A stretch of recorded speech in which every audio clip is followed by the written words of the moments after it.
अस्सलाम वालेकुम रहमतुल्लाहि व बरकातहू। कुरान पाक को उनके अल्फाज के ज़रिए समझने का जो सिलसिला हम लोगों ने शुरू किया अल्हम्दुलिल्लाह। हम लोगों ने कल शुरू की थी सूरह सूरह कसस, और उसकी हम लोगों ने 17 आयत कर ली थी। हज़रत मूसा का वाक़या बयान हो रहा है, और जो बेसिकली जो अम, एक ज़हन में रखें कि हमारा जो ये डिस्कशन का जो डोमेन है वो ये है कि मैं अल्फाज के ज़रिए कुरान के ऊपर जो अल्फाज को समझने का जो तरीका है, जो मैंने अपनी ज़िंदगी में डिस्कवर किया, और मैं जो समझता हूँ कि जो हम अगर थोड़ा सा उस के ऊपर गौर व फिक्र करें कि अरबी ज़बान जो है वो उर्दू ज़बान की आप समझ लें कि मेन एक्सट्रैक्शन है, जहाँ से उर्दू ज़बान एक्सट्रैक्ट हुई है। उर्दू में ज़ाहिर बात है टर्किश, पर्शियन और जो नेटिव हिंदी लैंग्वेज थी उसके भी असरात हैं।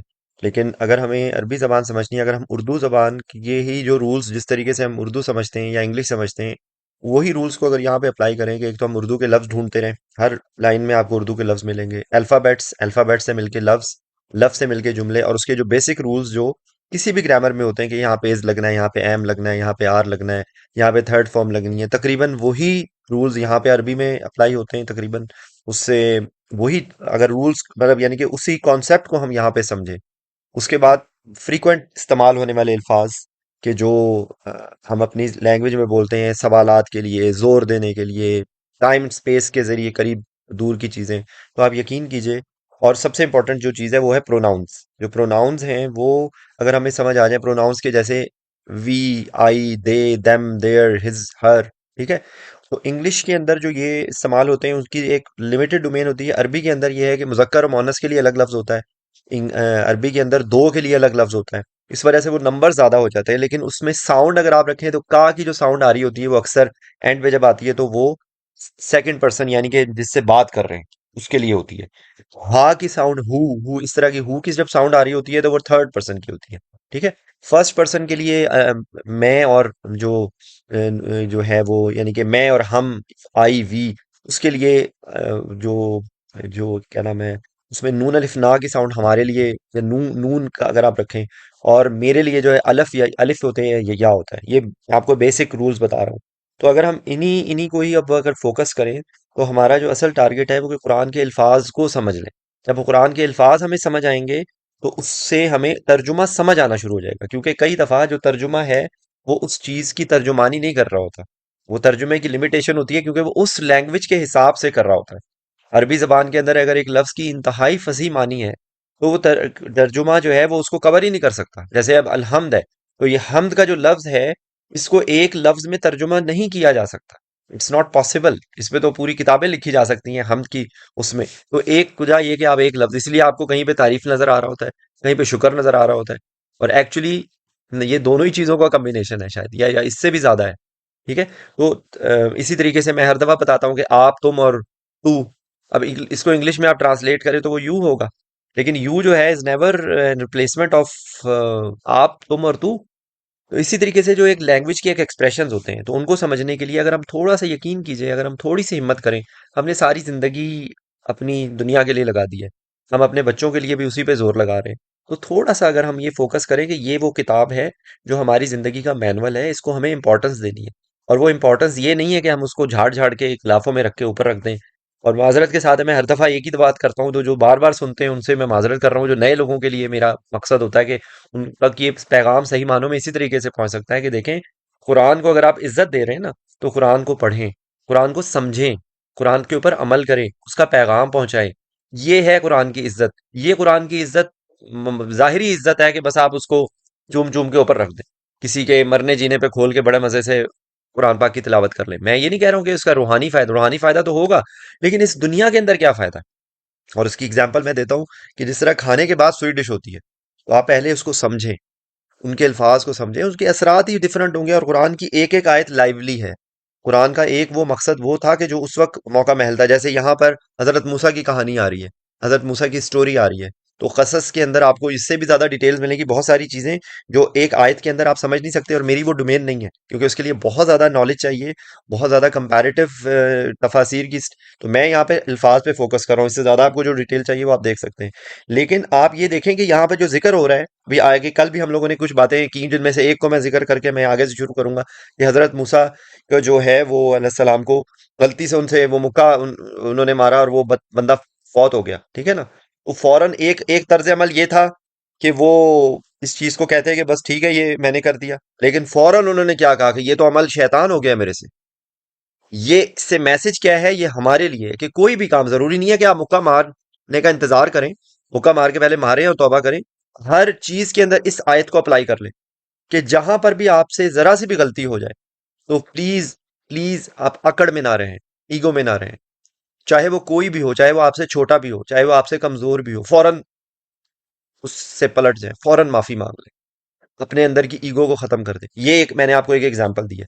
तो कुरान के जो मुहक्कमात हैं वो उनके ऊपर हम फोकस करें और मुतशाबिहात में ना घुसें। क्या जी आयतुल कुर्सी में कि अल्लाह की कुर्सी कैसी है, अब कोई बंदा इसी पे बहसें करनी शुरू कर दे, वो हमारा टॉपिक नहीं है। फिर मुतशाबिहात क्या है, जन्नत कैसी है, दोज़ख कैसी है, क़यामत कब आएगी, क़यामत कैसी होगी, किस तरीके से तपाया जाएगा, किस ये सारी चीजें जो है मुतशाबिहात है। तो मुतशाबिहात में सिर्फ क्या कहें, समयना व अताना, दैट्स इट। हमने सुना और हमने यकीन कर लिया। और मैं इसकी एक एग्जांपल देता हूँ साइंटिफिक। याद रखें कि अगर हम लोग ना साइंस की बात पे यकीन कर लेते हैं, हम लोग कुरान में जो बातें लिखी हैं उस पर यकीन नहीं करते हैं। ठीक है, हमें कहता है कि जी उस दिन हमारे हाथ बोलेंगे। तो जो हम डॉक्टर्स हैं, तो डॉक्टर्स को तो मेरे ख्याल से हमें बड़ी मार पड़ने वाली है, क्योंकि जो डॉक्टर एक अल्लाह की जो जात बनाई हुई सबसे हसन तकवीम इंसान को इतने करीब तरीके से देखता है ना, अगर फिर भी उसको अकल ना आए ना, तो उससे बढ़ के बदकिस्मत कोई नहीं है। तो मैं आपकी साइंटिफिक बताता हूँ कि इस बात की, कि जब बच्चा पैदा हम होने का अमल होता है तो एक सेल से दो सेल और दो सेल से चार सेल, तो एक सेल के अंदर ना वो तमाम डाटा मौजूद होता है कि जो हमारे जिस्म के एक एक सेल सेल वो चीज होती है जिससे हमारा जिस्म बनता है। ठीक है, वो एक सेल डिवाइड होते होते होते बढ़ता जाता है, बढ़ता जाता है, बढ़ता जाता है, और फिर एक जगह पे हाथ बन जाता है, एक जगह पे पाँव बन जाते हैं, एक जगह पे सर बन जाता है, एक दिमाग। ये सारी हम साइंस कहती है जी वो उसके अंदर जी वो एबिलिटी होती है जी, वो उसके अंदर सिग्नल्स होते हैं जी, जीन्स होते हैं। सिंपल बात ये है कि अल्लाह का इज़्न होता है।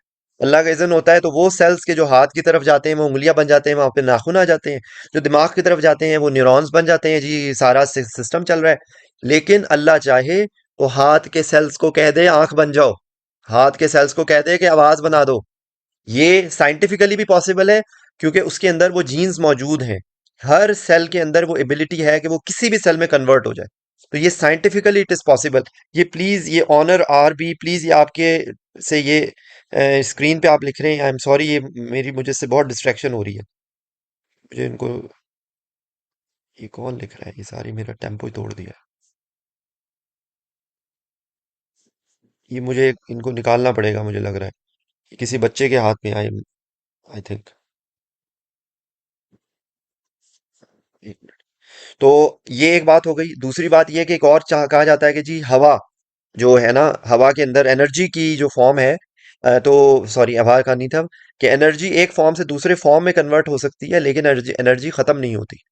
तो ये भी साइंटिफिकली पॉसिबल है कि सारी रिफ्लेक्शंस होती हैं, हमें जो नजर आता है वो भी रिफ्लेक्ट होके होता है।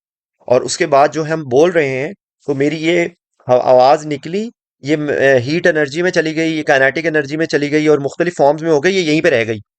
तो ये साइंटिफिकली पॉसिबल है कि अल्लाह इन इन चीजों को दोबारा से कर दे, दोबारा से ये चीज रिप्रोड्यूस हो जाए और ये सारी आवाजें आ जाएं, सारा जिसको कहते हैं ना, तो ये साइंटिफिकली पॉसिबल है। आज से 100 साल पहले बंदे को तो मोबाइल अगर दिखा देना तो उसको शायद मोबाइल की समझ ना आती है। पॉसिबल ही ना होता कि कोई बंदा कहाँ बैठा हुआ है इस वक्त, मेरी बात, कोई बंदा इस वक्त ताइफ में बैठ के सुन रहा है, तो कोई सऊदी अरब में बैठ के, पाकिस्तान में बैठा हुआ है, कोई कहीं पे बैठा हुआ है। क्या ये मिरेकल नहीं है जो इसी दुनिया में हमें नजर आ गया? तो अगर ये चीज एक इंसान की लिमिटेड इज़न में जो हम हमारे पास जो ताकत है उस के साथ हम ये सारे काम कर लेते हैं जो अल्लाह ने हमें तौफीक दी है, तो क्या ये मुमकिन नहीं है कि जो जिसने पूरी कायनात को बनाया है वो सारी चीजों को कर ले? तो ये चीजें अगर आपके दिल में होंगी तब आपको ये समझ आएगी। और ये चीज ऐसे ही है कि बस मैं अब आखिरी बात करके हम अपने मुद्दे पे शुरू कर रहे हैं, कि याद रखें बात, कि जिस तरह से हमारे जिस्म के अंदर एक जो चीज है जिसको हम जमीर कहते हैं, और वो एक्चुअली क्या है, उसको कुरान क्या कहता है, नफ्से लव्वामा, जो हमें मलामत करती रहती है। और एक हमारे जिस्म के अंदर चीज है जो क्या है, मादर पिदर आजाद, वो है नफ्से अम्मारा, जो अमर काम के पीछे भाग रही होती है। ये दोनों की हमारी जंग चल रही है। अब आपकी मर्जी है, आप अपने नफ्से अम्मारा को फीड करें या आपसे अपनी नफ्से लवामा को फीड करें। अगर आप खाने में नमक डालेंगे तो नमकीन होगा, मीठा नहीं होगा खाना। अगर आप अपनी नफ्से अम्मारा को फीड करेंगे तो वो तो आपको इस वक्त थम्स अप करेगी। और बाद में कुरान में ही जगह जगह पे आता है कि वो लोग भाग जाएंगे, वो सारी चीजें भाग जाएंगी कि भाई तुम खुद ही कर रहे थे, तुम खुद ही भटके हुए थे। और दूसरी क्या है, लवामा। लव से ये इस वक्त जो मैं बात कर रहा हूँ, ये मैं अपने ऊपर भी मैं डंडे मार रहा हूँ। हम सब अपना एनालिसिस करें, हमारी क्या औकात है, हम क्या हैं। हमने अल्लाह के सामने जाना है, हमारी क्या औकात है। एक किसी किसी का फालिज हो जाता है ना, उसका हाथ नहीं हिल रहा होता, तो हमारी क्या औकात है। तो हमें ये अल्लाह का जो जिक्र है, ये हमें वो मलामत करने पे मजबूर करता है कि भाई तुमने अल्लाह के सामने पेश होना है, कुछ तैयारी कर लो। ये जहां पे मुजरिमीन का लफ्ज है, तो अपने आप को भी मुजरिम समझ लो। अगर तुम मुजरिम नहीं, अगर अब तुमने अल्लाह की नाफरमानी कर दी तो तुम मुजरिम बन गए। तो हम ये सारी चीजें हमारी फीड करेंगी नफ्से लवामा को। तो अल्लाह से ये दुआ होगी कि ये नफ्से लवामा, नफ्से अम्मारा को खत्म कर दे और हमारी नफ्से मुतमइन्ना बन जाए। और सूरह फजर के रेफरेंस से आके हमें फरिश्ते कहें, या ये तो नफ्सुल मुतमइन्ना, ए मुतमइन नफ्स, इरजी इला रब्बी की रादियतम मर्दिया, फदखुली फी इबादी वदखुली जन्नती। ये आप सब लोगों से मेरी गुजारिश है, ये सूरह फजर की आखिरी आयत है। मैं कोई वजीफे नहीं बता रहा आपको, मैं तो सिंपल सी बात कह रहा हूँ। हमारी जिंदगी जिसको, जो अल्लाह से यही दुआ मांगे कि जब उसको फरिश्ते लेने के लिए आए ना, तो उसके वो आके ये कहें, या अय्यतुह नफ्सुल मुतमइन्ना इरजी इला रब्बिकी रादियतम मर्दिया।